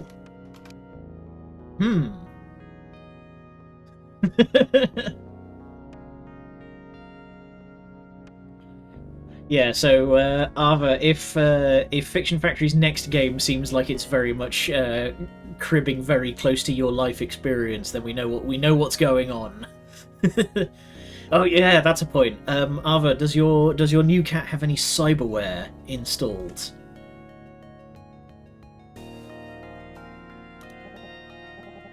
Okay. So corporate empire is really going to save the world from the strange Eon. Benevolent corporation will be a rare thing. Greed powers far too many corporate efforts. Shareholder value above all else. Money is power, and power is money. If you're not spending it to reinforce your ideals, what's the point? Money just to get more money is meaningless. I'm building Carcosa to be purposeful beyond its stock value. Leveraging your tools and technology to gather power, right? See, that's the beef that I've been having a lot of, is that rich people don't spend their money. I'm not fully into like the KOS billionaires mindset, but I understand why people would be. But just like, spend your money. The rich people of old built giant ridiculous houses. They hired tons of people to maintain those houses and their giant ridiculous gardens. They contributed to the economy. Rich people nowadays don't. They just send it all off to the bloody Canary Islands and sit on it. And it just gathers dust. Build a chateau, you lazy fucks.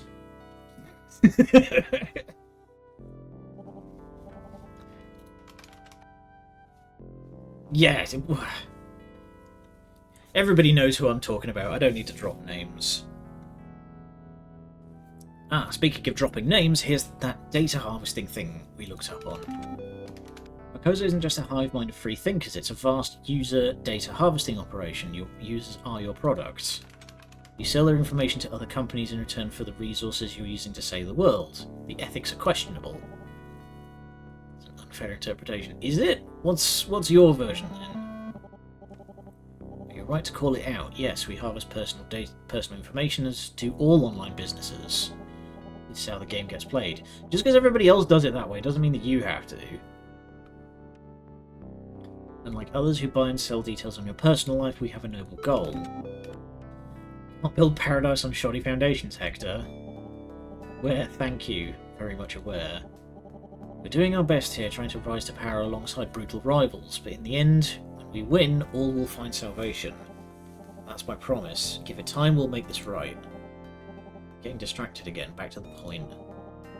I've never been in this for the money, and Neither are my hand-picked champions of the walled garden. We only use it as a tool. In fact, I'm hoping once Carcosa comes to dominate the strange Eon, we can do away with money entirely. Go on. If we keep it around, it will be a relic that served its purpose. Change will be gradual, of course, no overhyped, overpromising overnight revolution like Niara promises. One day it will simply be obsolete. Carcosa can determine the best allocation of resources. Mankind will flourish into a golden age free from need and despair. That's a very bold end game. Curious how he thinks he can do it. So all my corporate rivals are put down or merged into Carcosa will reach paradise. One nation under copyright, eh? Good reason for you to back the old man's play. Stirs a communist, which is interesting, considering that he's a corporate mogul who grew up in the 60s. Talk like that'll get, we talked about people being in your walls with a knife, that'll get McCarthy bearing down on you very quickly. But yeah, I'm surprised. Like I said, him being so kind and understanding was kind of suspicious at first, but now that I've learned it's legit, that he does actually think that way, it's a very pleasant...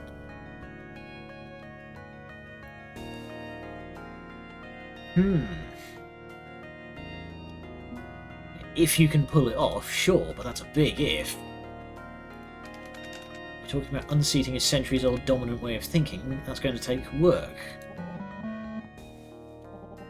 Heard my pitch, you know what I'm building, my ambition is clear, I'm going to do this.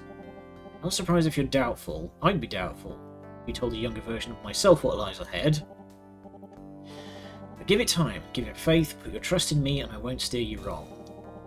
Speaking of backbreaking efforts overhauling the entirety of human civilization, I've got to get back to that. Seems like overthrowing capitalism takes a lot of paperwork. Need to authorise these reports before sunup. I was glad to talk to you. I wish I had more time, but alas. Come back another night, we'll pick up where we left off. Oh, do we get signal? Yeah, ping on one of my channels. Lawyer trying to get through the emergency line. I don't like it when they ignore my do not disturb flag. I heard experts expressly to handle matters when I'm busy. Better see what they want. Oh boy. Corporate mogul's work is never done, it seems, and he's never off the clock.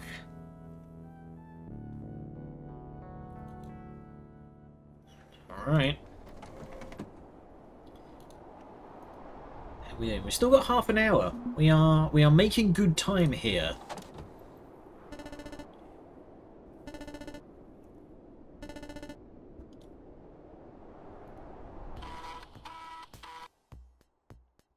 Okay, no new mysterious bloodstains today, no nightmares about mystery assassins. You know, I was feeling great coming off the high of that LAN party, like everything was going to be just fine. Actually, today brings with it some good news to ease me back into that vibe. Can we please get a dishcloth and get the brains off of the wall? It's going to smell! Nothing? Alright. But, it was mentioned that it was Grandad who got these trophies, these fish on the wall. Props to Grandad for finding a fucking coelacanth. I don't even know where you would fish for one of them. Fun fact, that is a fish that has not evolved in any meaningful way in about 30,000 years. It is colloquially named the living fossil. Okay. So, we check in with Hastur again. We make a move on somebody else. Christmas. Check in. Okay, I think we've just got enough time left. I think we can make the 4-star. Guys, gals, and non-binary pals, children of all ages, shapes, and abilities, it's Clyde back on the air and coming at ya. My boy! Can't keep a good ghost monster down. Off the grid while hidden in plain sight, quite in an abandoned arcade game warehouse. It's like that scene in the TMNT movie where the Lost Boys Ninja Funhouse with skate ramps. That's rad! Hirameda! Fuck yeah, it's rad! To be honest, it's way better than squanting our previous safe house, which was Blinky's basement. Gonna miss the snacks Blinky's mum made for us, though. We've got a new safe house rigged up like you wouldn't believe. Security cameras and alarms to protect us, and an amazing new network. It's a great phrase. I need to come up with more excuses to use it. Ever heard of Wi-Fi? Hottest new thing. Wireless internet. Barely on the market, but we've got some prototypes rigged by gutting an airport router. Okay, this is neat and all, but seriously, how are you? Last I heard, you guys were being chased around by the feds or something. Turns out it wasn't cops, but some cult of Dagon. Oh, great, those bastards. They're the ones camping my spawn point, too. We should all strive to be more wholesome. Monitor, behave. They're suspicious of everyone who knows you, but you told them to back off and leave us alone, so they're willing to see us as a neutral party at least. Now we're stable, secured, online, and ready to help. So, like, how can we help? What's the deal? What's the score? What's going on? Okay, it's a long story. How about I summarise and you stop me if you need anything clarified. The old ones were once human, but are now major players in cyberspace. Dagon wants to kick Cthulhu's arse and replace him with one of them. So I'm researching and negotiating and trying to figure out which wannabe god I want to elevate to actual godhood. And if I fuck this up, and Y2K happens and Cthulhu gets to drive humanity to the brink of some messed up scheme to purify us. Okay, got it. What, all of it? Nothing in there making you freak out, panic or whatever? We're doing my own research since the shitstorm began, so that all tracks. Creepy weirdo from Dagon's cult confirmed a lot of it too. So I guess the only question is what you're going to do and how we can support your decision. What's the end game here? You following the plan, or...? We don't have much of a choice. We're still following Dagon's plan for the time being. Talked with Cthulhu. He's an apocalypse waiting to happen. Maybe he'll eventually lead humanity to a golden age, but it'll be one tarnished with blood and hatred and disaster, not worth the cost. Okay. If that's the play, that's the play. What believers told me in my own research, humanity may be fucked regardless of what goes down.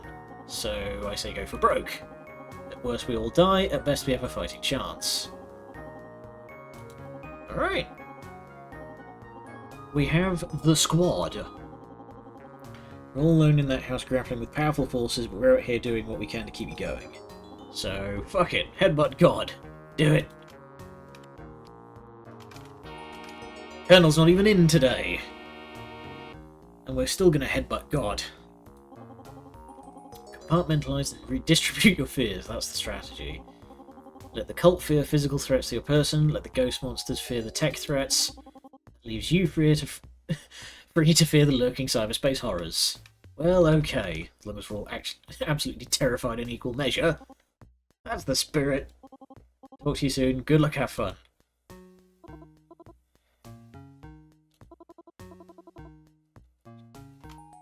Hey, buddy. Nothing to say about the full moon? Mine, then.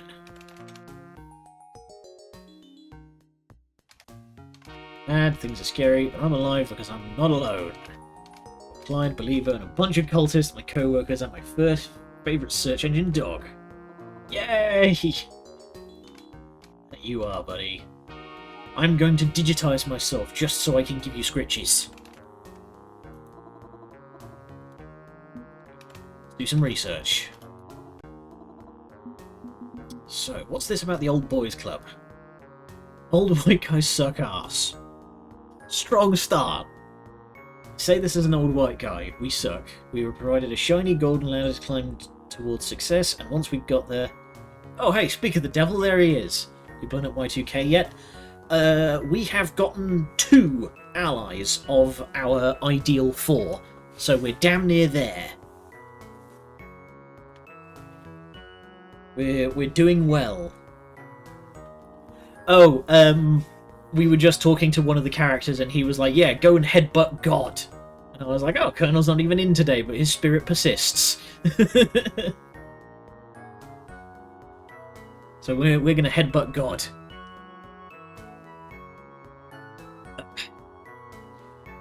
So, I've got mine. They can make their own ladders with wood scraps that I leave behind if they want to get on my level so badly.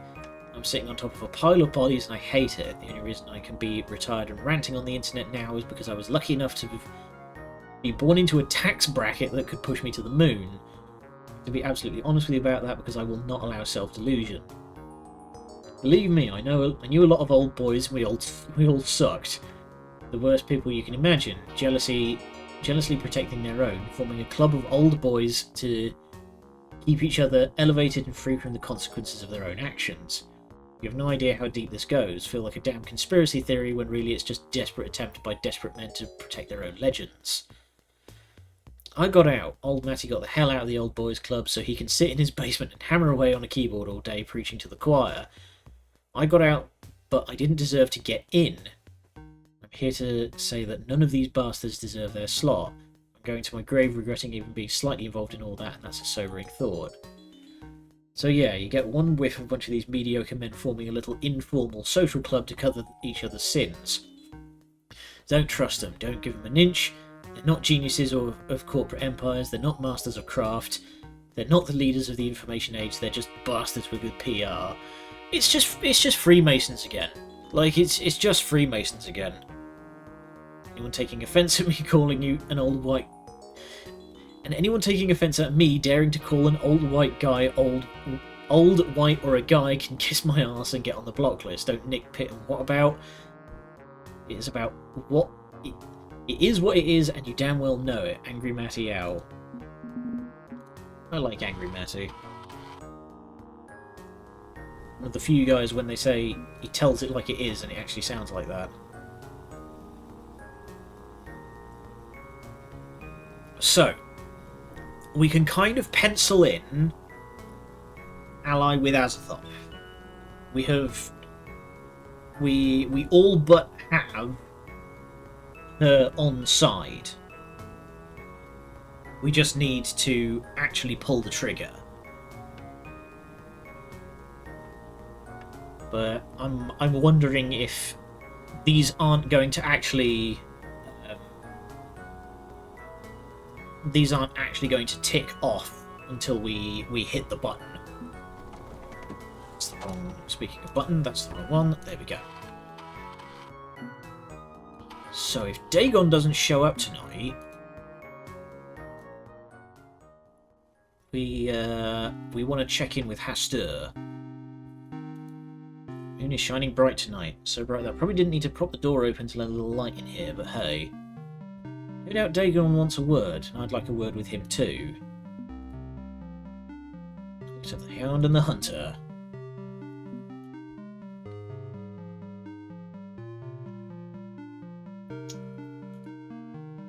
Okay, we can only go for Dagon. Fine. Hi. Not as you think, for the full moon is absolute light and illumination. No part of my celestial body breathes in shadow. New moon, I was the cruel and twisted hunter. The first quarter, I could be cruel and understanding in equal measure. Tonight, I am full of light. No shadows to obscure my intent are allowed. Tonight, I can be open with you to an extreme. Meaning you were lying to me the last 2 times? I do not lie. In fact, in my most sadistic aspect is extraordinarily honest, because truth can cut to the bone. Yeah, fun fact.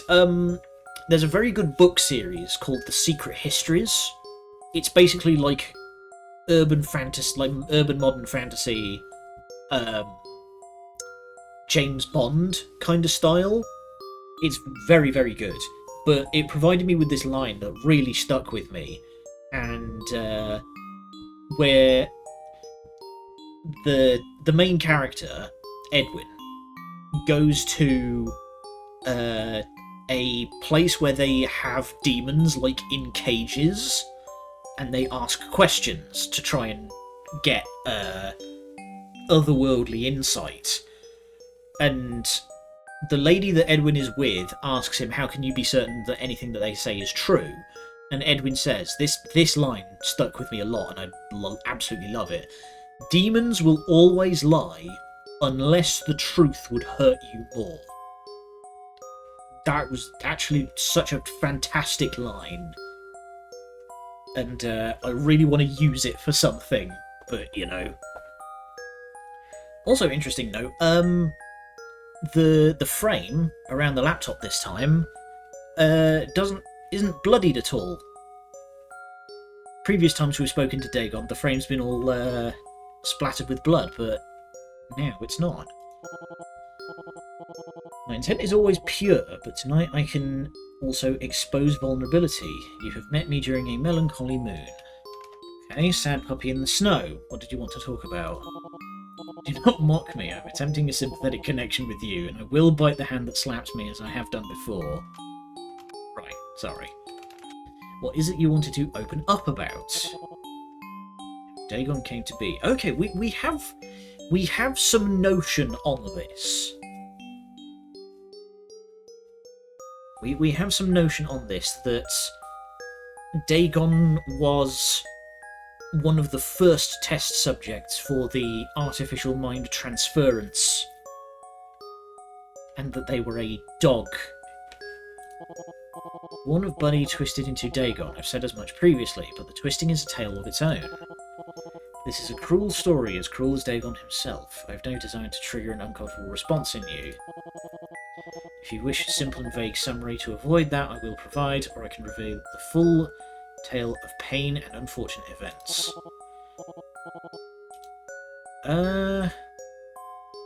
Let's go. We're going to go with the full one, but I'm going to preempt content. Like, this is your content warning.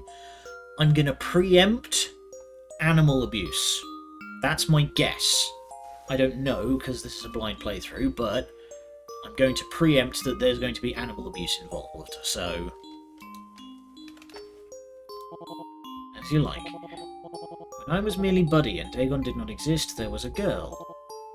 Loved the girl. The girl was everything to me. She was my friend, we played fetched, and we watched the funny lightbox. She would put the black rectangles into the machine under the funny lightbox, and it would tell her stories. Television and a VCR. At the time I was only Buddy, the smallest form of Buddy, so I did not understand very much. But I very much loved being with the girl. The girl was kind to me, and I knew we would be friends forever and ever. But the girl lived in a house, and there were others in the house. Loud others, mean others. The man was very mean to the girl. He would bark loudly at her and bark at me and call me a bad dog. The girl would cry. He would hurt her, and she would cry. Eventually she could not laugh, only cry. This could not go on, but I was only Buddy. I could do nothing to stop it. I was trying to be a good boy. Buddy could not stop the man from hurting the girl, but Dagon could. Dagon could be the hunter that protected the girl. Dagon could patiently lie in wait, calculating the right moment to strike. So I waited, one cold winter night much like this. The man begrudgingly took me for a walk. I pretended to require one. And when we were alone in the still of the moonlit night, I sank my longest fang. Wow, okay. That is not where I thought that was going to go. Wowee. How delightful it was to hunt beneath the moon. I could hear the pack calling to me across ancient memory. In the ecstasy of the kill, I did not hear the man-machine approaching. Red and blue lights were spinning. I was captured, never to see the girl again. A murderer condemned to execution. I would have been willing to accept my death if they had allowed it, but they had other plans. I was taken to a strange bright place. Things were placed on my head, and I was shown a horrible yellow light. When I awoke, the cage that trapped me was not steel, it was digital. They had captured my mind. Right. I have more comprehension now of what Buddy could not understand. Nomitech used me to perfect their technology. I burst free of my cage. They did not understand what they had created. Knew not the power of Dagon baptized in strange blood. Fled into cyberspace, but despite my freedom I could not find peace. I remember the girl's story box, the television. The one unshakable rule of this world which gave me comfort. All dogs go to heaven, that is what I was promised, so even if my slaughter of the tormentor resulted in death, I could accept it. But I did not go to heaven. I was in hell, the hellish void of cyberspace. That is why I will sink my fangs into Cthulhu's neck. He pulled the strings, he arranged this purgatory for me, he denied me heaven. Death to Cthulhu, death to the strange Eon. May the plans he built on the bones of my hope crumble around him. So I have set you to task, where I have empowered the followers of Alhaz to tear the root of this cancer. Vengeance, justice, rage. We will finish him together.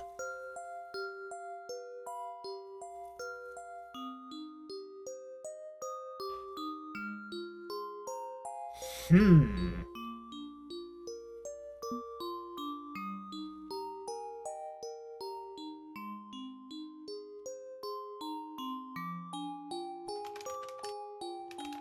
you ever reach out to the girl, see how she's doing?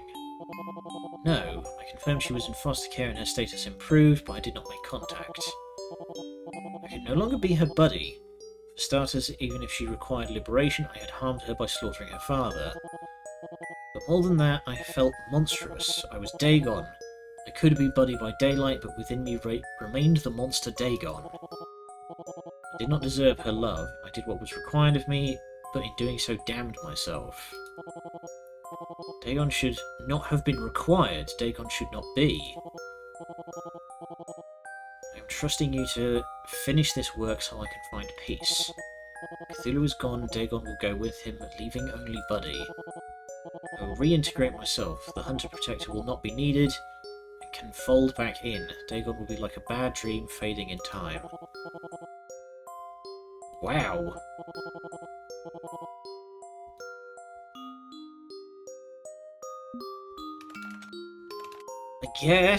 I guess we kind of have to. Dagon's going away and Buddy will remain. Yeah, he'll always have a doghouse in my computer to come back to. You strange, sad creature. That will make what is to come much easier, knowing Buddy will have a future. I'm tired. I wish to cease thinking upon these human concepts for the evening. We will speak again at the last quarter, where I can be equally malicious and compassionate once more. No, we will gather your allies, all those who trust you have earned. The old ones will at last march to war. Now I must rest, and you must as well. Sympathy for the devil, huh? Buddy/Dagon has been through a nightmare, clearly. And I'm too far along this path to stop now. I can't hesitate again. All the way to the end of the end. And that will be Thursday. We will pick up... Oh boy.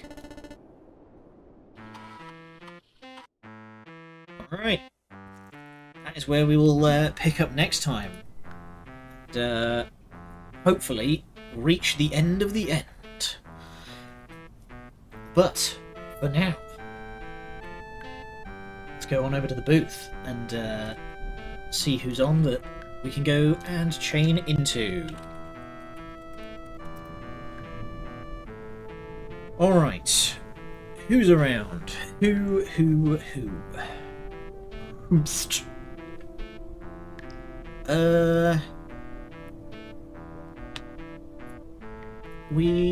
Okay, so it's only Matto and Viv. We have raided into Matto a number of times. Let's go and say hi to Vivica. They are doing new emotes because their re-debut with a new model is coming at the end of the month, so they're doing a whole bunch of new emotes to match the new design. It's gonna be sweet. But until next time, thank you all for joining me. Good night.